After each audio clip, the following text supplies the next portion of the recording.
விவசாயம் என்ன ஆனது? தரிசு நிலமாய் மாறி போனது. விளை நிலமாய் இந்த வாழ்க்கையோ வறுமை நிறமாய் மாறி போனது. பசுமை இங்கே வறண்டு போனது. உயிர்கள் உணவின்றி சாகுது. பதில் சொல்லுங்கள் எங்கள் விவசாயி வாழ்க்கை என்ன ஆவது?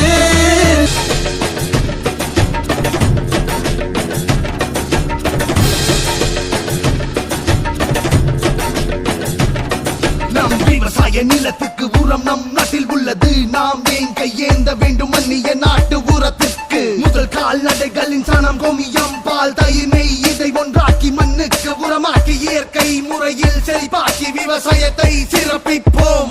அந்நிய நாட்டு தொழிலுக்கு நாம் பலியா? இது சரியா? நம் நாட்டில் என்ன நடக்குது, எது நடக்குது என்பது நமக்கு தெரியணும், புரியணும். அதுக்கு விடை நம் கையில் வரையணும்.